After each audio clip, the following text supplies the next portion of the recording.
Praise the Lord. இந்த ஆறுதலும் மாறுதலும் நிகழ்ச்சிக்கு உங்களை அன்போடு வரவேற்கிறேன். கர்த்தர் தாமே உங்களை ஆசீர்வதிப்பாராக. ஆண்டவருடைய வார்த்தை கேட்க ஆயத்தமாக இருக்கிறீங்களா? நான் விசுவாசிக்கிறேன், நம்புகிறேன். இந்த ஆறுதல் மாறுதலும் நிகழ்ச்சி உங்களுக்கு பிரயோஜனமாக இருக்கிறது, உங்கள் குடும்பத்துக்கு பிரயோஜனமாக இருக்குது என்று சொல்லி நான் நம்புகிறேன். உங்களுடைய கருத்துக்கள், உங்களுடைய ஜெப குறிப்புகள் இருக்குமானால் நீங்கள் தயவாய் எங்களுக்கு தொடர்பு கொள்ளுங்கள். யூடியூப் சேனலில் நீங்கள் பாருங்கள், அதில் கீழே கமெண்ட் செக்ஷனில் கொடுங்க. உங்களுடைய ஜெப குறிப்புகள், உங்களுடைய சஜஷனை கொடுங்க. கர்த்தரோடு கூட பேசின வார்த்தையை நீங்கள் பதிவு செய்யும்படி அன்போடு கேட்கிறேன். கர்த்தர் தாமே உங்களை ஆசீர்வதிப்பாராக. நாம் இன்றைக்கும் கர்த்தருடைய வார்த்தையில் நாம் கவனிக்க போகிறோம். ஒவ்வொரு நாளும் வார்த்தை தான் நம்மை மாற்றி கொண்டிருக்கிறது. வார்த்தைகள் ஜீவன் இருக்கிறது, இந்த வார்த்தையில் பலன் இருக்கிறது. தேவனாய கர்த்தருடைய வார்த்தைக்காக ஒரு சிந்தை இருதயம் ஆயத்தமாக இருக்கட்டும். கவனிப்போம் கர்த்தருடைய வார்த்தைகளை. ரோமர் 8ஆம் அதிகாரம் 31ஆம் வசனம் முதல் நான் சில வசனத்தை வாசிக்கிறேன். Romans chapter 8 verses 31 onwards. இவைகளை குறித்து நாம் என்ன சொல்லுவோம்? தேவன் நம்முடைய பட்சத்தில் இருந்தால் நமக்கு விரோதமாய் இருப்பவன் யார்? தம்முடைய சொந்த குமாரன் என்றும் பாராமல் நம் எல்லோருக்காகவும் அவரை ஒப்பு கொடுத்தவர் அவரோட கூட மற்ற எல்லாவற்றையும் நமக்கு அருளாதிருப்பது எப்படி? தேவன் தெரிந்து கொள்ளப்பட்டவர் மேல் குற்றம் சாட்டுகிறவன் யார்? தேவனே அவர்களை நீதிமான்களாக்குகிறவர், ஆக்கணைக்குள்ளாய் தீர்க்கிறவன் யார்?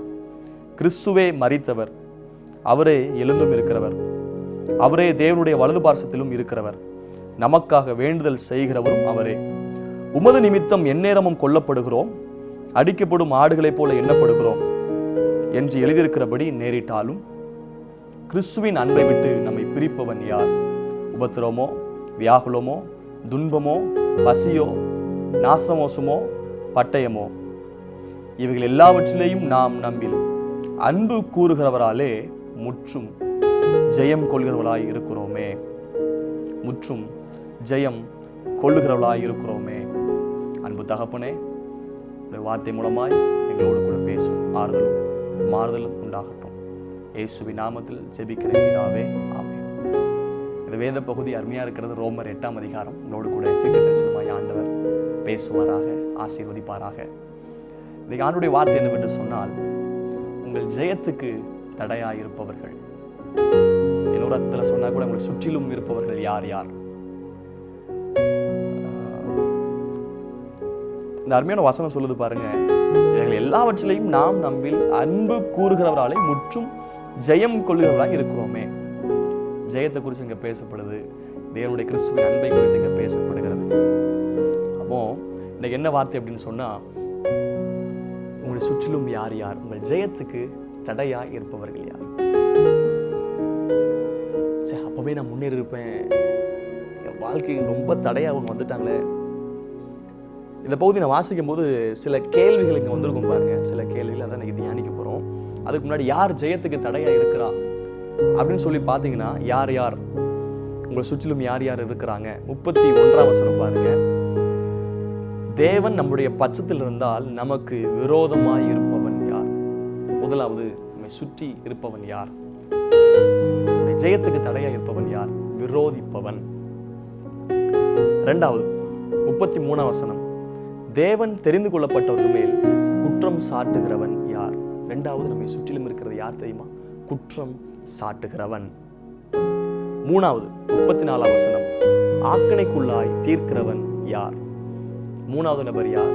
ஜெயத்துக்கு தடையா இருப்பவர்கள், தீர்ப்பு கொடுக்கிறவர்கள். ஆக்கணைக்குள்ளாய் தீர்ப்பவர்கள் அப்படின்னா முடிவு கொடுக்கிறவங்க, நமக்கு நியாயம் தீர்க்கிறவன். நாலாவது, 36ஆம் வசனம். கிறிஸ்துவின் அன்பை விட்டு நம்மை பிரிப்பவன். பிரிப்பவன். இப்போ உங்களுக்குள்ள ஒரு ஐடியா வந்திருக்கும், யாரா நம்ம விரோதமா இருக்கிறா? நம்ம ஜெயத்துக்கு தடை யார் காணப்படுறா? அப்பா அம்மா இல்லை, நண்பர்கள் அல்ல, சொந்தங்கள் அல்ல, பக்கத்தில் வீட்டுக்காரங்க அல்ல, அவங்க பிஸ்னஸ் பார்ட்னர் அல்ல, பாஸ் அல்ல, உங்களுக்கு கீழே பணிபுரியறவங்க அல்ல, உங்கள் மேனேஜர் அல்ல. யார் அப்படின்னா, இந்த 4 கேரக்டர் பார்த்தீங்கன்னா, இந்த 4 குணங்கள் யார்கிட்ட வரும் அப்படின்னா, பிசாசுடைய குணம், விரோதிப்பவன். இரண்டாவது, குற்றம் சாட்டுகிறவன், குற்றம் சாட்டுகிறவன். மூணாவது, ஆக்கணைக்குள்ளாய் தீர்ப்பவன். நாலாவது, பிரிப்பவன். எல்லா மனுஷரும் நல்லவங்க தாங்க. மனுஷர்கள் எல்லாருமே பலவீன பாண்டம் அப்படின்னு பார்த்துக்கிறோம். மண் பாண்டம் தானே, எல்லாம் பலவீனமானவங்க தான். ஆனால் நம்மை சுற்றில் இருக்கிற சொந்தங்கள், குடும்பத்தார், நண்பர்கள், உறவினர்கள், உற்றார், விசுவாசிகள், தெரிஞ்சவங்க, பழகுனவங்க, இவங்கள்ட்ட எல்லாத்துமே திடீர்னு பார்த்தீங்கன்னா நமக்கு உரமா எழும்புவாங்க, ஜெயத்துக்கு தடையாக இருப்பாங்க. காரணம் என்ன தெரியுமா? அது அவங்க தடை எழும்பல, அவங்களுக்குள்ள இருக்கிற பிசாசுடைய குணம், விரோதிக்கிற குணம், குற்றம் சாட்டுகிற குணம், தீர்ப்பு கொடுக்கிற குணம், பிரிக்கிற குணம். ஒருவேளை பல காரியத்தில் நீங்கள் தோல்வி அடைச்சு போயிருக்கலாம். உடைய தோல்வியை கொஞ்சம் யோசித்து பார்த்தீங்கன்னா, ஏன் தோல்விப்பட்டிருக்கிறேன்? பலர் குற்றப்படுத்துறாங்க, நீ அப்படிலாம் நீ முன்னேற முடியாது, உன்னுடைய தப்பு இப்படி இருக்குது, நீ உனக்கு இந்த குறை இருக்குதுனால நீ முன்னேற மாட்ட, இந்த தப்பு நீ செஞ்சதுனால உனக்கு ஜெயம் கிடைக்காது. இப்படி எல்லாம் பல காரியத்தை குற்றப்படுத்தி பேசி நம்முடைய ஜெயத்துக்கு தடையாய் காணப்பட்டிருக்கிறது. சிலர் பிரிக்கிறான். இந்த பிரிவினை நிமித்தமாய் ஜெயத்துக்கு ஒரு பெரிய தடை. விரோதிப்பவன் ஒரு காரியம் செய்ய முயற்சி பண்ணா விரோதம் எழுப்புறாங்க. சம்பந்தமே இல்லாத ஆள் விரோதம் எழுப்புறாங்க. யோசித்து கூட பார்க்க முடியாத ஆள் விரோதம் எழுப்புறாங்க. காரணம் அந்த விரோதிக்கிற குணம், பிசாசுடைய குணம், அது அவர்களுக்குள் வந்து நமக்கு விரோதமா எழுப்பி நிற்கிறாங்க. தடையாய் காணப்படுகிற விரோதத்தை, குற்றம் சாட்டுதலை, நியாயம் தீர்த்தலை, தீர்ப்பு கொடுத்தலை, பிரிப்பவனை தேவனாகிய கர்த்தர் இன்றைக்கு முறியடிப்பாராக நான் விசுவாசிக்கிறேன். வருகிற நாட்களை கர்த்தர் உங்களுக்கு ஜெயத்தை கொடுப்பார். குதிரை 8 நாளுக்கு என்று ஆயத்தமாக்கப்படும், ஜெயமோ கர்த்தரால் வரும் என்று சொல்லப்பட்டிருக்கிறது. விரோதிக்கிறவர்களை குறித்து பயப்பட வேண்டாம், குற்றம் சாட்டுகளை குறித்து பயப்பட வேண்டாம். நீதிமான மாற்றுகிறவர் உண்டு, பரிசுத்தப்படுத்துகிறவர் உண்டு, மன்னிக்கிறவர் ஒருவர் உண்டு. ஆக்கணைக்குள்ளாய் தீர்க்கிறவர்களை குறித்து நீங்கள் பயப்பட வேண்டாம். ஆக்கணைக்குள்ளாய் தீர்க்கிறதுக்கு அதிகாரம் உடையவர் ஆண்டவர் மட்டுமே. அவர் உங்களை மன்னிக்கிற கர்த்தர் மாத்திரமல்ல, உங்களை மறக்கிற கர்த்தர் அவர்தான். உங்களுக்கு நல்ல முடிவை கொடுக்கிற கர்த்தராக இருக்கிறார். பிரிக்கிறவனை குறித்து நீங்கள் பயப்பட வேண்டாம். சமாதானத்தின் தேவன் நம்மோடு கூட இருக்கிறார். இது எல்லாமே பிசாசுடைய குணம். ஆண்டோடைய குணம் எப்படி இருக்குது பாருங்களேன். நீங்க 8ஆம் அதிகாரம் 30ஆம் வசனத்தை கவனிங்க. எவர்களை முன்குறித்தாரோ அவர்களை அழைத்தும் இருக்கிறார், எவர்களை அழைத்தாரோ அவர்கள் நீதிமானுமாக்கி இருக்கிறார், எவர்களை நீதிமானாக்கினாரோ அவர்களை மகிமைப்படுத்தியும் இருக்கிறார். இதுல பாருங்க, முன்குறித்தவர், அழைத்தவர், நீதிமானாக்கி இருக்கிறவர், மகிமைப்படுத்திருக்கிறவர். ஆண்டுடைய குணத்தை பார்த்தீங்களா? பிசாசுடைய குணம் விரோதிக்கிற குணம், குற்றப்படுத்துகிற குணம், ஆக்கணைக்குள்ளாய் தீர்க்கிற குணம், பிரிக்கிற குணம். இது பிசாசுடைய குணம். ஆண்டுடைய குணம் பாருங்க, முன்குறித்தவர். நீங்க ஒவ்வொருவரையும் அவர் முன்குறித்திருக்கிறார். He chosen you and he called you. அவர் உங்களை அழைச்சிருக்கிறார். அதுக்கப்புறம் நீதிமானாக்கி இருக்கிறார். He made us righteous. righteous மேன நம்மளை மாற்றி இருக்கிறார், நீதிமானாக்கி இருக்கிறார். அப்புறம் மகிமைப்படுத்தி இருக்கிறார். இது கர்த்தருடைய குணங்க. ஓகே, நான் செய்திக்குள் வர விரும்புகிறேன். பாருங்க, இப்போ சில கேள்விகள் இருக்கும் பாருங்க. 31ஆம் வசனத்தை பார்த்தீங்கன்னா, இவைகளை குறித்து நாம் என்ன சொல்லுவோம்? ஒரு கேள்விக்குரிய கொஸ்டின் மார்க். அதே வசனத்தில் தேவன் நம்முடைய பட்சத்தில் இருந்தால் நமக்கு விரோதமாக இருப்பவன் யார்? கொஸ்டின் மார்க் இருக்கும்.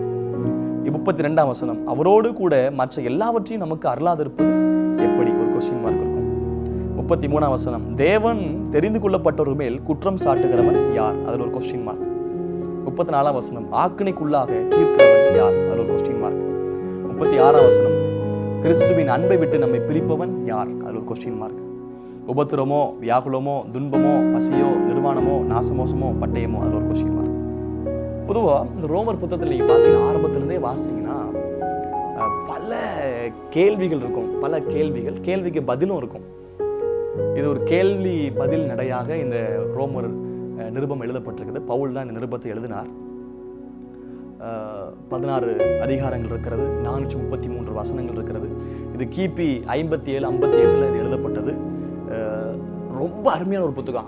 ஆயிரக்கணக்கான ஜனங்கள் ரட்சிக்கப்படுவதற்கு காரணமாக இருந்த புத்தகம் தான் ரோமர். ஆகவே தயவை நான் கேட்கிற பட்சமாய் உங்களுக்கு நேரம் கிடைக்கும் போது பொறுமையாய் நிதானமாய் ரோமர் நிருபத்தை நீங்கள் வாசிங்க. கிருபை என்னன்னு தெரியும், விசுவாசம் என்னன்னு தெரியும், பாவ மன்னிப்பு என்னன்னு தெரியும், பரிகாரம் என்னன்னு தெரியும், நீதிமானாக்கப்படுதல் என்னன்னு தெரியும். ஆண்டுடைய குறித்து நீங்கள் அதிகமாக அறிந்து கொள்வீங்க. ஆகவே தயவாய் நான் கேட்கிறேன், ரோமர் நிருபத்தை வாசிங்க. உங்களுடைய ஆவிக்குரிய நிலை அடுத்த படியில் உயரும். நீங்க அடுத்த வாசி முடிச்சதுக்கு அப்புறம் உங்களுக்கு ஒரு தெளிவு உண்டாகும். ஞானஸ்நானம் என்ன, உயிர்த்தெழுதல்னா என்ன அப்படின்னு ஒரு பெரிய மாற்றம் உண்டாகும் என்பதை நான் விசுவாசிக்கிறேன். அநேக பெரிய ஆட்கள் கூட இதில் ரசிக்கப்பட்டாங்க. 1ஆம் அதிகாரம் 17ஆம் வசனத்தை வாசிக்கும் போது மார்ட்டின் லூதர் புரட்சி உண்டு பண்ணினவர். அவரு கூட ஆண்டவரை குறித்து அறிவதற்கு காரணம் ரோமர் 1ஆம் அதிகாரம் 17ஆம் வசனம். ஒரு தேவ மனுஷன் அநேக ஆண்டுகள், கிட்டத்தட்ட 3.5 வருஷம் ரோமர்லேருந்து பிரசங்கம் பண்ணார். அவர் பேர் டொனால்ட் பர்னோஸ் என்ற தேவ மனுஷன் 3.5 வருஷம் சண்டே சர்வீஸில் ரோமர்லேருந்து பிரசங்கம் பண்ணார். அவ்வளோ ஆழமான சத்தியங்கள் நிறைஞ்சிருக்க இடம். கிருபைனா என்னன்னு சொல்லி பார்க்க முடியும். இந்த ரோம நிருபத்தை யாரெல்லாம் படிக்கணும் அப்படின்னா, பாவிகளுக்கு இந்த கடிதம் தேவை. இந்த நிருபம் பாவிகளுக்கு தேவை, பரிசுத்தமான்களுக்கு இந்த கடிதம் தேவை, அதுக்கப்புறம் பகுத்தறிவு உள்ளவர்களுக்கு இந்த கடிதம் தேவை. பாவிகளுக்கு ஏன் தேவைன்னா, இதில் பாவத்தின் சம்பளத்தை பற்றியும் கிருபையான விடுதலை பற்றியும் இங்கே போதிக்கிறது. பாவத்தின் சம்பளம் என்ன, கிருபையான விடுதலை குறித்து இங்கே அதிகமாக போதிக்கிறது. அப்புறம் பகுத்தறிவு உள்ளவர்களுக்கு கடிதம் தேவை. இதில் விசுவாசம் தர்க்க முயற்சி முறையில் எழுதப்பட்டிருக்கிறது. அப்போ அதனால் அது மூலமாக நமக்கு பகுத்தறிவு உண்டாகும், அநேக காரியங்கள் நமக்குள்ள தெளிவு உண்டாகும். ஆகவே பகுத்தறிவுக்காக அந்த பகுதி நீங்கள் வாசிங்க. பரிசுத்தவான்கள் கூட இது தேவை. விசுவாசிகள் எவற்றில் அடிப்படை கொண்டுள்ளனர் என்பதும் அன்றாட வாழ்வில் விசுவாசத்தை நடைமுறைப்படுத்துவதை பற்றியும் கூறப்பட்டுள்ளது. விசுவாசிகள் எப்படி இருக்கணும், பரிசுத்தவான்கள் எப்படி இருக்கிறாங்க அப்படின்னு உள்ள காரியங்களை குறித்து இங்கே கற்றுக்கொள்ள முடியும். ஆகவே நீங்கள் தயவாய் இந்த பகுதியெல்லாம் வாசிங்க. ரோம் நகரத்தில் தான் பவுல் மரிச்சாருன்னு சொல்லப்படுகிறது. இந்த நிருபம் எதுக்கு எழுதுறாரு அப்படின்னா, அவங்க ரோமில் உள்ள சபை ஜனங்களை போய் சந்திக்கிறதுக்கு முன்னாடி அவங்கள வாழ்த்தி எழுதி அனுப்புகிறார். அவங்க சந்திக்க போகிறேன், அதுக்கு முன்னாடி அவர் எழுதி அனுப்புகிற நிருபம் தான் இந்த கடிதம். ரோமர் அங்கே தான் பவுலை கொலை செஞ்சாங்க. பேதுரு கூட அங்கே தான் மரிச்சாருன்னு சொல்லப்படுது. இந்த ரோமில் உள்ள சபை எப்படி உருவாச்சுன்னா, அந்த விசுவாசிகள்லாம் உறுதியான விசுவாசிகள், சத்தியத்தில் இருக்கிற விசுவாசிகள். எப்படி அப்படின்னா, பெந்தைக்கோஸ் என்னும் நாளில் பரிசுத்தாவின் ஊற்றப்பட்டார். அங்கே திரளான ஜனங்கள் அங்கேருந்து வந்திருந்தாங்க. அந்த ஜனங்கள் ஆவியை பெற்றுக்கொண்டு, வல்லமையை பெற்றுக்கொண்டு, வார்த்தையை பெற்றுக்கொண்டு ஆண்டவர் விசுவாசித்து போய் விசுவாசிகளாக மாறினாங்க. இந்த பட்டணத்தில் தான் பேதுருவும் தலைகளை சிலுவையில் அரைஞ்சு கொண்டாங்க என்பதை பதிவு செய்யப்படும். பல காரியங்கள் இருக்கிறது. கிட்டத்தட்ட 59 சுமார் ப்ராபபிளி நான் வாசிக்கும் போது எடுத்துக்கொண்டது ஒரு 59 கேள்விக்குறிகள் இருக்கிறது. எல்லாம் தொடர்ந்து வாசி. உங்களுடைய அனைத்து கேள்விகளுக்கும் இந்த ரோமர் புத்தகம் பதில் கொடுக்கும். அது உங்களுடைய வசனத்தை குறித்தான கேள்விகள், வாழ்க்கை குறித்தான கேள்விகள், உபதேசத்தை குறித்தான ஒவ்வொரு சந்தேகங்கள் எல்லாமே இதில் இருக்கும். பல கேள்வி பதில் நடையில் இருக்கிறது. வாசிக்கும்படி தயவாய் நான் கேட்கிறேன். செய்திக்குள் வரலாமா? இந்த பகுதியை 3 பகுதிகள் நான் வாசித்த பகுதியை ரோமர் 8ஆம் அதிகாரம் வசனம் 31 36 வரைக்கும், அதில் வசனம் 31 33 வரைக்கும் secure by the labour of Christ, கிறிஸ்து மூலமாய் நமக்கு பாதுகாக்கப்பட்டிருக்கிற காரியத்தை பார்க்க முடியும். அப்புறம் 34 வசனம் secure by the life of Christ, கிறிஸ்துவின் வாழ்க்கை மூலமாய், அவருடைய வாழ்க்கை மூலமாய், ஜீவன் மூலமாய் நமக்கு பாதுகாக்கப்படுகிற காரியத்தை பார்க்க முடியும். அதுதான் ஒருத்தரை குற்றம் சாட்ட முடியாது, ஆக்கினைக்குள்ள தீர்க்க முடியாத காரணம் அவரே மரித்தார். அவருடைய ஜீவன் மூலமாய் நமக்கு பாதுகாப்பு இருக்கிறது. 36 வசனம் secure by the love of Christ, கிறிஸ்துவின் அன்பு மூலமாய். 3 பகுதி பார்க்கிறோம். லேபர் ஆஃப் கிரைஸ்ட், கிறிஸ்துடைய வேலைகள் எப்படி இருக்கிறது, அவர் நமக்காக எல்லாவற்றையும் கொடுக்கிறார், நம் பட்சத்தில் இருக்கிறார் என்பதை பார்க்கிறோம். இந்த லைஃப் ஆஃப் கிரைஸ்ட், அவர் நமக்காய் மரித்து உயிர்த்தது நிமித்தமாக ஒருவரும் நம்ம மேல குற்றம் சாட்ட முடியாது, நமக்குள் ஆக்கினை தீர்ப்பு கொடுக்க முடியாது. அது மாத்திரமல்ல, ஒருவரும் நம்மை பிரிக்க முடியாத காரணம் love of Christ is securing us. நம்மை பிரிக்க முடியாத காரணம் கிறிஸ்துடைய அன்பு நம்மை பாதுகாக்கிறது என்பதை பார்க்க முடியும். அவருடைய நாமத்துக்கு மகிமை உண்டாவதாக. முதலாவது, உங்களுக்கு விரோதமாய் நிற்பவன் யார்? பல பேர் உங்களுக்கு விரோதமாக நிற்கலாங்க. சொந்த குடும்பம் உங்களுக்கு விரோதமாக நிற்கலாம். நீங்கள் நம்பி போனவங்க உங்களுக்கு விரோதமாக எழும்பலாம். ஆனால் இங்க வசனம் அருமையா சொல்லுது பாருங்க, தேவன் நம்முடைய பட்சத்தில் இருந்தால் நமக்கு விரோதமாக இருப்பவன் யார்? தேவன் உங்கள் பட்சத்தில் இருக்கிறாருங்க. ஒரு நபரும் விரோதமாக நிற்க முடியாது. ஒரு வழியாய் ஓடி வருவார்கள், 7 வழியாய் திரும்ப ஓடி போவார்கள். உனக்கு விரோதமாய் உருவாக்கப்படுகிற எந்த ஆயுதமும் வாய்க்காதே போகும் என்று சொன்னவர். ஆண்டுடைய வேலை என்ன தெரியுமா? தேவன் உங்கள் பட்சத்தில் இருக்கிறார். உங்களுக்காக அவர் துணை நிற்கிறார், உங்களுக்காக யுத்தம் பண்ணுகிறார். இருக்கிற பலத்தோட போ, நான் உன் கூட இருக்கிறேன் என்று சொல்லி எனக்கு கிதியோனை திடப்படுத்தின கர்த்தர் அந்த யோசுவாவை தைரியப்படுத்துகிறார். ஒரு மரண செய்தியோடு ஆரம்பிக்கிறது அந்த யோசுவா புத்தகம். மோசே மரித்த பின்பு, மோசே மரித்துட்டாரே, ஆண்டவர் யோசுவாவை தைரியப்படுத்துகிறார். நான் மோசேயோடு கூட இருந்தது போல உன்னோடு கூட இருப்பேன், பலங்கொண்டு திடமனாய் இரு, நான் உன்னோடு கூட செய்கிற காரியம் பயங்கரமா இருக்கும். ஆகவே இந்த வார்த்தை கவனிக்க நீங்கள் கற்றுக்கொள்ள வேண்டிய காரியம், தேவன் என் பட்சத்தில் இருக்கிறார். தேவன் எனக்காக யுத்தம் பண்ணுகிறார். அவர் எனக்காக வழக்காடுகிறார். அவர் ஒரு நியாய பிரமாணிக்கன் என்று சொல்லப்பட்டிருக்கிற நியாயாதிபதி மாத்திரமல்ல, நியாய பிரமாணிக்கன். நியாயாதிபதி என்று சொன்ன நமக்காக நியாயம் தீர்க்கிறோம் மட்டும்தான். ஆனால் நியாய பிரமாணிகன் என்று சொல்லும்போது புதிய சட்டத்தை எழுதுகிற கர்த்தர் நம் பட்சத்தில் அவர் இருக்கிறார். உங்களுக்காக புதிய சட்டத்தை எழுதுவார். உங்களுக்காக he will make the new law for you to secure you and give the victory for you. ஒருவேளை தோல்வி அடைஞ்சிருக்கலாம், தோல்விக்கு தடையாய் விரோதிப்போம் எழுந்திருக்கலாம். ஆனால் உங்கள் தோல்வியை ஜெயமாய் மாற்றுவதற்கு உங்கள் பட்சத்தில் தேவனாகிய கர்த்தர் இருக்கிறார். அவர் சர்வ வல்லமை நிறைந்த கர்த்தர், அவர் சமாதான பிரபு, அவர் யெகோவா நிசி, சகல அதிகாரம் படைத்தவர், அவர் சோவரின் காட், அவர் சகல ஆளுகை நிறைந்த கர்த்தராய் இருக்கிறார். அவர் உங்கள் பட்சத்தில் இருக்கிறார். ஒருவரும் எதிர்த்து நிற்க முடியாது என்பதை நீங்கள் விசுவாசியுங்கள். பிசாசுடைய தந்திரம் விரோதமாய் எழும்புவது, ஆனால் தேவன் யார் தெரியுமா? நம் பட்சத்தில் இருக்கிறார். நான் மரண இருளின் பள்ளத்தாக்கிலே நடந்தாலும் பொல்லாப்புக்கு பயப்படேன், தேவரீர் என்னோடு கூட இருக்கிறீர், உமது கோலும் உமது தடியும் என்னை தேற்றும் என்று சொல்லி பார்க்கிறோமே. மரண இருளின் பள்ளத்தாக்கில் நடந்தாலும் கூட இருக்கிறார். ஆண்டவர் யோசுவோட சொல்றாரு, அப்பா நான் மோசையோடு கூட இருந்தது போல உன்னோடு கூட இருப்பேன் என்பதை இந்த சகல ஜனங்கள் கண்டுகொள்வார். தேவன் நம் பட்சத்தில் இருந்தால் நமக்கு விரோதமாய் நிற்பவன் யார்?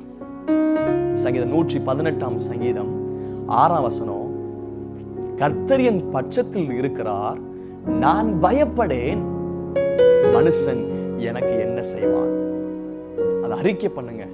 118 சங்கீதம் 6 வசனம், கர்த்தர் என் பட்சத்தில் இருக்கிறார், நான் பயப்படேன், மனுஷன் எனக்கு என்ன செய்வான்? சங்கீதம் 56 2 வசனம் 9 வசனம் சொல்லுது, எனக்கு விரோதமாய் அகங்கரித்து போர் செய்கிறவர்கள் அநேகர். தாவீது சொல்றார், எனக்கு விரோதமாய் அகங்கரித்து போர் செய்கிறவர்கள் அநேகராய் இருக்கிறார்கள். ஆனா கீழே 9 வசனம் சொல்றாரு, தேவன் என் பட்சத்தில் இருக்கிறார் என்பதை அறிவேன். எனக்கு விரோதமாய் எழும்பட்டும், ஆனா எனக்குள்ள ஒரு நம்பிக்கை, I know that God is with me and he is nearby me and he is in me. அவர் எனக்குள் இருக்கிறார், என் பட்சத்தில் இருக்கிறார், என் பக்கத்தில் இருக்கிறார். சேவிக்கிற ஆண்டவர் ஆவியா இருக்கிறார், உங்களோடு கூட இருக்கிறார் தெரியுமா? உலகத்தின் சகல நாட்டிலும் நான் கூட இருக்கிறேன் என்று சொன்ன கர்த்தர் கூட இருக்கிறார். பயப்பட வேண்டாம். தேவ மனுஷன் ஊழியக்காரர் பல ஆண்டுகள் முன்பதாக ஊழியத்தை முடிச்சுட்டு குதிரையெல்லாம் வருவார். நடு ராத்திரியில விரோதிப்பவர்கள் சிலர் என்ன பண்ணாங்கன்னா, அது காட்டு பகுதியில் வரணும், பயங்கரமான காடா இருக்கும். அந்த கொள்ளையர்கள் கூட்டம் நினைச்சது, அவரை எப்படியாவது கொள்ளையடிக்கணும், அவரை அழிக்கணும்னு நினைச்சு என்ன பண்றாங்க, 2 பக்கம் மரமா இருக்கும், ரோப் இரும்பு மாதிரி கட்டுறாங்க ஒவ்வொரு மரத்துலையும். அப்போ அவங்க நினைச்சது, வரும்போது நைட்டு இரவு அந்த ஊழியக்காரர் வேகமா வரும்போது அந்த கழுத்துல அந்த கயிறு பட்டு அவர் கீழே விழுந்து அவரை கொள்ளையடிச்சிடலாம், அடிச்சு நுணுக்கிடலாம்னு சொல்லி பிளான் பண்றாங்க. அது இரவுனால ஒன்றும் தெரியாது. அவர் உழித்து முடிச்சு மிக வேகமா வராரு. திடீர்னு பார்த்தா அந்த கயிறு கட்டுக்கிற அந்த பகுதியில மட்டும் குதிரையில குனிஞ்சே போறாங்க. அது பயங்கர ஸ்பீடா போகும். கொள்ளையர்களும் பயங்கர ஆச்சரியம், நம்ம சதி திட்டம் பண்ணது இவருக்கு தெரியாதே, நம்ம கெட்டினது இவருக்கு தெரியாதே. அவர் குனிஞ்சே போறாரு. கடைசியில் அந்த கயிறு முடிது வரைக்கும் குனிஞ்சே போனாரு. அந்த ரோப், அந்த இரும்பு. காலையிலேயே வந்து இந்த கொள்ளையர்கள் போய் வீட்டில் போய் நிற்கிறாங்க, ஐயா நேற்று ராத்திரி நீங்க எதுக்கு அதுல குனிஞ்சு போனீங்க? நாங்க சதி திட்டம் பண்ணது உங்களுக்கு தெரியுமா? நாங்க இந்த மாதிரி கயிறு கட்டினது தெரியாது. நேற்று நான் வரும்போது பக்கத்துல தேனி அப்படி காதில் சுத்திட்டு இருந்தேன், தலையில சுத்திட்டு இருந்தேன், அதனால தான் அதுக்காக அது பயந்து நான் குனிஞ்சே வந்தேன் அப்படின்னு சொல்றாரு. அவர் சொன்னாங்க, ஐயா நாங்க உங்களை கொலை பண்றதுக்கு பிளான் பண்ணி கயிறு கட்டி வச்சிருந்தோம். சொல்றாரு, ஆமா, அவருக்கு ஒரு உணர்வு வந்தது, தேவன் என் பட்சத்தில் இருந்தார், கர்த்தர் என் கூட இருந்தனால நான் பாதுகாக்கப்பட்டேன். பல சாட்சிகள் இருக்கிறார். இந்த கொள்ளையர்கள் அரண்டு போனார்கள். இவர் உண்மையான தேவ மனுஷன். நீங்கள் சாதாரணமாய் வெளியே தெரியலாம், ஆனால் அசாதாரணமான supernatural God is with you. உங்களோடு கூட சர்வ வல்லம் நிறைந்த கர்த்தர் ஒருவர் கூட இருக்கிறார். பயப்படாதே, நான் உனக்கு துணை நிற்கிறேன், பட்சத்தில் கர்த்தர் இருக்கிறார். சங்கீதம் 124 1-3 வரைக்கும் வாசித்து பாருங்க. மனுஷன் நமக்கு விரோதமாக எழும்பின போது கர்த்தர் பக்கத்தில் இல்லாவிட்டால், கர்த்தர் தாமே பக்கத்தில் இல்லாவிட்டால், கர்த்தர் பட்சத்தில் இல்லாவிட்டால் அவருடைய கோபம் நம்மை உயிரோட விழுங்கி இருக்கும். தேவன் நம்முடைய பட்சத்தில் இருந்தனால தான் நம்ம கோபம் நம்ம உயிரோட விழுங்கல தெரியுமா? அருமையான சங்கீதம். எலிசாவை சுற்றிலும் படையெடுத்து வந்து நிற்கிறாங்க. ஊழியக்காரனுடைய கண்ணை திறன்னு சொல்லி அவருடைய ஆண்டோட எலிசா ஜெபம் பண்றார். திறந்து பார்க்கும்போது தான் தெரிந்தது, அவர்களோடு இருப்பவர்களை பார்க்கலாம் நம்மோடு இருப்பவர் அதிகம். சேனைகளின் கர்த்தராய் கர்த்தர் நிற்கிறார் தெரியுமா? உங்கள் பட்சத்தில் கர்த்தர் இருக்கிறார், ஒருவரும் எதிர்த்து நிற்பது இல்லை. 2வது கேள்வி, நம்முடைய சொந்த குமாரன் என்று பாராமல் நம்ம எல்லோருக்காகவும் அவரை ஒப்பு கொடுத்தவர் அவரோடு கூட மற்ற எல்லாவற்றையும் நமக்கு அருளாதிருப்பது எப்படி? முதலாவது, தேவன் பட்சத்தில் இருக்கிறவர் ஜெயம் கொடுப்பதற்கு. ஜெயத்தை தடுப்பதற்கு பிசாசு விரோதமாக எழும்புபவர். இரண்டாவது, ஜெயம் கொடுப்பதற்கு எல்லாவற்றையும் கொடுக்கிற கர்த்தர். அவரையே ஒப்பு கொடுத்தார்னா, தன் ஜீவனையே இந்த உலகத்தில் கொடுக்க வந்தார்னா, ஏன் மற்ற எல்லாவற்றையும் அவர் கொடுக்க மாட்டாரா? குறைகளை நிறைவாக்க மாட்டாரா? யெகோவா இறைவை வெளிப்பட மாட்டாரா? உங்கள் தேவைகளை சந்திக்க மாட்டாரா? யோசித்து பாருங்கள். அவரையே கொடுத்தவர் மற்ற எல்லாவற்றையும் அருளாதிருப்பது எப்படி? பிசாசு தோல்வி கொண்டு வருவதற்கு ஒன்றும் தரமாட்டான். ஆனா ஆண்டவர் யார் தெரியுமா? ஜெயம் தருவதற்கு மற்ற எல்லாவற்றையும் அவர் கொடுப்பாராக. உங்கள் தேவைகள் சந்திக்கப்படும். கர்த்தருடைய பருவத்தில் எல்லாம் பார்த்துக் கொள்ளப்படும். ஆண்டவரை நம்புங்க. அன்றாட தேவைகளை சந்திக்கிற கர்த்தர் அவரையே கொடுத்தார். ஜனத்தை மீட்பதற்கு, பாவத்தை மன்னிப்பதற்கு, பரலோகம் கொண்டு போய் சேர்ப்பதற்கு தன் ஜீவனையே ஜீவ பலியாய் கொடுத்தவர் மற்ற எல்லாவற்றையும் அருளாதிருப்பது எப்படி? இரண்டாவது கேள்வி. ஆண்டவர் எல்லாவற்றையும் கொடுக்கிறவர், உங்கள் தேவைகளை சந்திக்கிறவர், பூர்த்தி செய்கிறவர். மூன்றாவது, 33ஆம் வசனம். தேவன் தெரிந்து கொள்ளப்பட்டோர் மேல் குற்றம் சாட்டுகிறவன் யார்? குற்றம் சாட்டுகிறவன் யார்? தேவன் யார் தெரியுமா? தெரிந்து கொள்ளுகிறவர். பிசாசு யார் தெரியுமா? குற்றம் சாட்டுகிறவன். பிசாசுடைய முதல் பேரே குற்றம் சாட்டுதல். இந்த பகுதியை 2 விதத்தில் பேச விரும்புகிறேன். ஒன்று, நீங்கள் மற்றவர்களை குற்றப்படுத்தாதிருங்கள். இன்னொன்று, நாம் குற்றம் சாட்டப்படாத வாழ்க்கை வாழ வேண்டும். அக்யூசர், குற்றப்படுத்துகிறவன் தான் பிசாசு. ஆதாம் ஏவல் அருமையா உருவாக்கி வச்சார். அப்போ அவங்க பார்த்தீங்கன்னா ஆண்டவர் கேட்கிறார், உன்னை நிர்வாணி என்று அறிவித்தவன் யார்? Who said you are naked? யாரோ போய் சொல்லியிருக்கிறாங்க, நீ நிர்வாணி, நீ ஒன்றுக்கு உதவாதவன், நீ பாவம் செய்தவன், நீ குற்றம் சாட்டப்பட்டவன், நீ உனக்கு திறமை இல்லாதவன். பலர் வந்து நம்முடைய குறைகளை சொல்லி குற்றப்படுத்தி கொண்டிருந்தாங்க. இந்த வாழ்க்கையில பல இடத்துல குற்றப்படுத்தி நீ வாழப்பட்டிருக்கலாம். யார் சொன்னா? நிர்வாணி என்று அறிவித்தவன் யார்? பிசாசு, குற்றப்படுத்துகிறவன். அப்புறம் பாருங்க, ஆண்டவர் ஆதாமிடம் போய் கேட்கிறாரு, ஆதாமே ஏன் பதை செஞ்சு சொல்லுங்க, நீர் தந்த மனைவியான ஸ்திரியா? அப்படின்னா ஆண்டவரை குற்றப்படுத்துறாரு. He blamed God. நீங்கள் ஆண்டவரை குற்றப்படுத்தி வாழ்ந்தீங்கன்னா வாழ்க்கையில முன்னேற முடியாதுங்க. தயவாய் நீங்கள் கொஞ்சம் அந்த மாற்றுங்க. Please don't curse God and don't accuse God and don't complain God. ஆண்டவரை குற்றப்படுத்தாதீங்க. நீர் தந்த மனைவி நானே கேட்டேன் ஆண்டவரே, நீங்க தானே கொடுத்தீங்க. எந்த ஒரு விஷயம் நடந்த உடனே ஆண்டவரை நம்ம குற்றப்படுத்துறோமே. ஆண்டவர் சொன்ன காரியத்தை செய்யல, ஜெபிக்கல, உபவாசிக்கல, அவருடைய வார்த்தை கற்பனை கீழ்ப்படியில. ஆனால் எல்லாமே செய்யாம இருந்துட்டு கடைசியில பிரச்சனை வந்ததுக்கு அப்புறம் ஆண்டவர் கண்ணு தெரியும். அவர் எனக்கு ஜெபத்தை கேட்கல, அவர் எனக்கு விரோதமா எழுப்பிட்டாரு, ஆண்டவர் என்னை கைவிட்டார். ஐயா அம்மா தயவா ஆண்டவர் மட்டும் குற்றப்படுத்தாதீங்கம்மா. குற்றப்படுத்தி வாழாதீங்க. எத்தனை தடவை குற்றப்படுத்துவீங்க? முதல்ல ஆண்டவரை குற்றப்படுத்துறாங்க. Free will கொடுத்திருந்தாருங்க. தேவ சித்தம், மனுஷ சித்தம். கனியை பறிச்சு சாப்பிடக்கூடாது என்பது தேவனுடைய சித்தம். ஆண்டவர் சொன்னார், கனியை பறிச்சு சாப்பிட, மற்ற எல்லாத்தையும் நீங்க அனுபவிங்க. ஆனா மனுஷ சித்தம் ஒன்று உள்ள வந்து பிசாசு விளைச்சான், அதை சாப்பிடுங்க. எல்லாமே ஆப்ஷன்ஸ் முன்னாடி இருக்குது. ஆபிரகாம் வந்து சொல்றார், லோத்துட்ட பூமியெல்லாம் அவனுக்கு முன்னாடி இருக்குது, தேவனை எடுத்துக்க. அவன் போய் சமவெளியை தெரிந்து கொண்டான். சோதம் குமார பட்டணத்தை மரியாதை குறித்து பார்க்கிறோம். தன்னை விட்டு எடுபடாத நல்ல பங்கை தெரிந்து கொண்டாலும் கொடுக்கும், பெற்றுக்கொண்டால் அல்ல, தெரிந்து கொண்டால். ஆப்ஷன்ஸ், நன்மை தீமை, நல்லது கெட்டது எல்லாம் முன்னாடி இருக்குது. நீங்க எதை தெரிஞ்சு கொள்றீங்க என்பது ரொம்ப முக்கியங்க. ப்ளீஸ். அப்புறம் சொல்றாரு, மனைவி ஸ்திரீ, அடுத்த மனைவி குற்றப்படுத்துறான். மனைவிட்ட போய் கேட்டா அவ சொல்றா, இந்த சர்ப்பம் தான் என்ன வஞ்சித்தது. அடுத்த போய் சர்ப்பத்தை அப்படியே வரிசையா குற்றப்படுத்தி வாழ்ந்து கொண்டிருக்கோம். பல விதங்கள்ல குற்றப்படுத்தி வக்கீல் கடல் பக்கம் பேசியிருந்தாங்க. அப்போ ஒரு திமிங்கலம் செத்துக்கு வந்தாங்க. வக்கீல்களே பொதுவாக அப்படியே ஆராய்ச்சி பார்த்து தான் பேசுவாங்க. அவங்க எதுக்கு செத்து கிடக்குது? வயிற்றுக்கறி பார்த்தா அது சூரமீன் ஏன் செத்து போச்சு? இது என்ன பாவம் பண்ணுச்சு? சூரமீன் வயிற்றுக்கறி பார்த்தா அது சால மீன் வயிற்றுக்குள்ள இருக்குது. ஏன் சால மீன் ஏன் செத்து போச்சு? அதுக்கறி பார்த்தா சின்ன நெத்திலி மீன் உள்ள இருக்குது. இன்னைக்கு மனுஷனோட வேலை என்ன தெரியுமா? ஒருத்தனை ஆராய்ச்சி பார்த்து குற்றப்படுத்தி அவனுடைய காரியம் பண்ணி நம்முடைய ஜீவத்தை பார்க்காம மற்றவருடைய ஜீவத்தையே பார்த்து குற்றப்படுத்துறதாங்க மனுஷனுடைய வேலை. அது பிசாசுடைய குணங்க. யாரையும் குற்றப்படுத்தாண்டா. இந்த ரோமர்ல பார்க்கும்போது குற்றம் சாட்டப்படாத வாழ்க்கை வாழுங்க, யாரையும் குற்றப்படுத்தாதீங்க. இயேசு கூட அருமையா சொல்றாரு, ஓமே தங்களை நீதிமான் என்று எண்ணி மற்றவர்களை அற்பமாய் என்னவர்களுக்காக இந்த ஓமையை சொன்னார். பரிசேயன் ஜெபம் பண்றான், அந்த ஆயக்காரன் மாதிரி இல்லை, ஆண்டவர்கிட்ட போய் குற்றப்படுத்துறான், அந்த ஆயக்காரமா நான் ஒரு பெரிய பாவி கிடையாது ஆண்டவரே. இப்படி நம்முடைய காரியமெல்லாம் இருக்குது, குற்றப்படுத்தி குற்றப்படுத்தி வாழ்ந்து கொண்டிருக்கோம். They think we are perfect. குற்றப்படுத்தக்கூடிய காரியம் என்ன தெரியுமா? நம்ம ரைட்டா இருக்கிறோம். அனைவரும் கோல் சொல்லி பேசுவோம், குற்றப்படுத்தி பேசுவோம். அதுக்கு நீங்க கவலைப்படாதீங்க. அவங்க நம்ம முன்னாடி வர்றதுக்கு தகுதி இல்லாதவங்க, அதனால தான் பின்னாடி இருந்து பேசிட்டு இருக்கிறாங்க. இன்னொன்று, நம்ம லெவல் அவங்க உயரலை, அதனால தான் பின்னாடி இருந்து பேசிட்டு இருக்கிறாங்க. இன்னொன்று, உங்கள்கிட்ட குற்றப்படுத்தி பேசுறவங்க நீங்க ஜாக்கிரதையா இருக்கணும். 10 பேருடைய காரியத்தை உங்கள்கிட்ட பேசுனாங்கன்னா உங்களை குறித்து 10 பேர்கிட்ட பேசுவான் என்கிற அறிவு உங்களுக்கு வேணும். கோல் சொல்றது பல காரியம் இருக்குது. 5 பிரிவு இருக்கிறாங்க. ஒன்று ஹியரர்ஸ், காது யானை காது மாதிரி ஆயிரும்.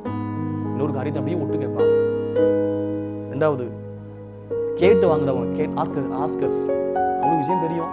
கிரிமினல் மைண்டர்ஸ், இந்த சின்ன மீன் போட்டு பெரிய மீன் எடுக்கிறது, துண்டில் போட்டு மீன் பிடிக்கிறது, அந்த காரியம் என்ன அப்படி என்ன எல்லாமே குற்றப்படுத்த ஒரு செயல் தாங்க. 3வது சொல்லுகள், சும்மா அப்படி நியூஸ் பேப்பர் வாசித்த மாதிரி கேட்காமலே சொல்லுவான், எப்பவும் சொல்லிட்டே இருக்காது. இன்னொன்று கேட்காமல சொல்றவன் எப்பவும் மற்றவங்களுக்கு கொடுத்தே பேசிட்டு இருப்பான். அடுத்தது ஒரு சைலண்ட் கில்லர். ஆமா, என்ன பாருங்க, ஒரு செய்கைகளை சொல்லி மற்றவனை எப்படி அழிக்கிறது, மற்றவனை குற்றப்படுத்தி வாழ்றோமா? தயவாய் உங்களை நீங்கள் அர்ப்பணிங்க. ஒருவேளை நீங்களும் குற்றச்சாட்டப்பட்ட வாழ்க்கையில் வாழலாம். மற்றவனுடைய வாழ்க்கையின் உயர்வுக்கு தடை காண என்ன தெரியுமா? குற்றப்படுத்தல். பலருக்குள் பல தியாகம் இருக்கும், பல வாசம் இருக்கும், தரிசனம் இருக்கும், பல விருப்பம் இருக்கும். அதெல்லாம் செய்ய முடியாம இன்னைக்கு முடங்கி வைப்பதற்கு காரணம் குற்றப்படுத்தி வாழ்கிற வாழ்க்கை. ஆனால் ஆண்டவர் குற்றப்படுத்துறவர் அல்ல, நீதிமானாய் மாற்றுகிறவர். இரத்தத்தினால், கிருபையினால், விசுவாசத்தால் நீதிமானாய் மாற்றுகிறவர். எல்லாமே குற்றப்படுத்துவான். நீ பாவி, நீ அப்படிப்பட்டவன் தான், உன்னால ஒண்ணும் செய்ய முடியாது. இலேக்கமான குறிச்சு அண்ணன் குற்றப்படுத்துறான். வேசியில் எடுத்து ஆஸ்தியெல்லாம் அழிச்சு போட்டான். ஆனா வசனம் சொல்றது துன்மார்க்கமா தான் ஜீவனம் பண்ணான்னு போட்டுருக்குது. வேசியில் இடத்துல போய் அவன் ஆஸ்தியில் அழிச்சு போட்டான்னு அண்ணங்காரன் பேசுறான். மற்றவர்கள் எல்லாமே குற்றப்படுத்தி பேசுறாங்க. விபச்சாரத்தை கையும் களவுமா பிடிக்கப்பட்ட சிறிய கொண்டு வந்தாங்க. எல்லாரும் குற்றப்படுத்துறாங்க. பேச சொல்றாங்க, ஒருவன் குற்றம் இல்லாத முதல்ல கல்லை தூக்கி எறியட்டும். எல்லோரும் வாழ்க்கையில குற்றம் இருக்குதுங்க. நாம் பாவம் செய்து தேவ மகிமையற்றவனா இருக்கிறோம். பவுல் கூட சொல்றாரு, பாவிலும் பிரதான பாவி நான் விரும்புகிறத செய்யாம வெறுக்கிறத செய்கிறேன். நிர்பந்தமான மனுஷன் தான். நமக்குள் இருக்கிற சின்ன துரும்ப நம்ம பார்ப்போம், மற்றவர்கள் இருக்கிற உத்தரத்தை நம்ம ஏன் பார்த்துட்டு அலையணும்? ஒருவேளை குற்றப்படுத்த நிமித்தமாய் உங்கள் வாழ்க்கையில தோல்வி அடைஞ்சிருக்கலாம். ஆண்டவர் யார் திரும்ப ஊக்கப்படுத்துகிறவர் நான் கூட இருக்கிறேன். இன்னொன்று, ஆக்கணைக்குள்ளாய் தீர்க்கிறவன் யார்? வேலை பார்த்தவங்க ஆணி நினைச்சிருக்கலாம், அவ்வளவுதான் முடிஞ்சு, வாழ்க்கையை முடிஞ்சது, நீ செத்துடலாம். இல்லைங்க, ஆண்டவர் வாய்ப்பை கொடுக்கிறவர். அவர் உங்களுக்கு தேவ ராஜ்யம் கொடுக்கிறவர். ஒரு யார் திரும்ப ஒரு வாய்ப்பை கொடுக்கிறார். பிசாசு முடிஞ்சது, நீ நிர்வாணி அப்படின்னு சொல்லி அனுப்புறவன் ஆண்டவர் யார் தெரியுமா? திரும்ப தோல்வியை கொடுத்து அனுப்பினவர். ஆண்டவர் சொல்றாரு, அவங்கள மாதிரி நான் உன் ஆக்கணைக்குள்ளாய் தீர்ப்பதில்லை, போ இனி பாவம் செய்யாதே, சிறிய கிருபையா மன்னிச்சு அனுப்புறார். இன்னைக்கு அதே ஆண்டவர் ஒருவேளை பலர்களை ஆக்கணைக்குள்ளாய் தீர்த்திருக்கலாம். உடைய பழைய காரியத்தை சொல்லி குற்றப்படுத்தி வாழ்க்கை அழிச்சிருக்கலாம். ஆனால் ஆண்டவர் பரிசுத்தமானவர், பாவத்தை குறித்து உணர்த்துகிறவர், கண்டித்து உணர்த்துகிறவர், பரிசுத்தப்படுத்துகிறவர். பாவ உணர்வு நிமித்தமாக உங்களுக்கு ஆக்கணை தீர்ப்பில்லை, உங்களுக்கு தேவ ராஜ்யம் இருக்கிறது. கடைசியா கிறிஸ்துவின் அன்பை விட்டு பிரிப்பவர். பல காரியம் பிரிக்குது. ஒருவேளை பிரச்சனை, உபத்திரம், நாசமோசம், பசி, பட்டினி. ஐயா, இம்மைக்காக மாத்திரம் ஆண்டவரை தேட வேண்டாம். இம்மைக்காக நாம் ஆண்டவர் தேட எல்லோரையும் பார்க்கலும் பரிதபிக்கப்பட்டிருப்போமே. கிறிஸ்துவை மரித்தவர், அவரை ஜீவன் உள்ளவர், அவரை உயிர் உள்ளவர். ஒன்றும் கிறிஸ்துவின் அன்பை விட்டு பிரிக்க முடியாது என்று சொல்லி நிச்சயத்தை வாருங்கள். வில்லியம் கேரி சொன்னார், expect great things from God, attempt great things for God. இந்த வில்லியம் கேரி மிஷனரியா இந்தியா வந்தார். பல காரியங்கள், பெரிய சவால்கள் சொன்னார். பெரிய காரியத்தை ஆண்டவர்கிட்ட எதிர்பாருங்க. அதே சமயத்தில் பெரிய காரியத்தை ஆண்டவருக்காக நீங்க அதை அனுபவிங்க. பிரிப்பவன் யார்? ஒரு காரியம், நிகழ்காரியம் கிறிஸ்துவ விட்டு பிரிச்சக்கூடாது. பணம் பிரிக்கக்கூடாது, உலகம் பிரிக்கக்கூடாது. சில காரியத்தை பார்த்தோம். பிசாசுடைய குணம் என்ன, ஆணுடைய குணம் என்ன? பிசாசுடைய குணம் விரோதிப்பவன், குற்றப்படுத்துகிறவன், உங்களை அழிப்பவன். அது மாத்திரமல்ல, பிரிப்பவன். ஆணுடைய குணம் உங்களை நீதிமானாய் மாற்றுகிறவர், உங்களுக்கு தேவராஜ்யம் கொடுக்கிறவர், உங்கள் பட்சத்தில் இருக்கிறவர், தேவ அன்பு கொடுக்கிறவர், முன்குறித்தவர்.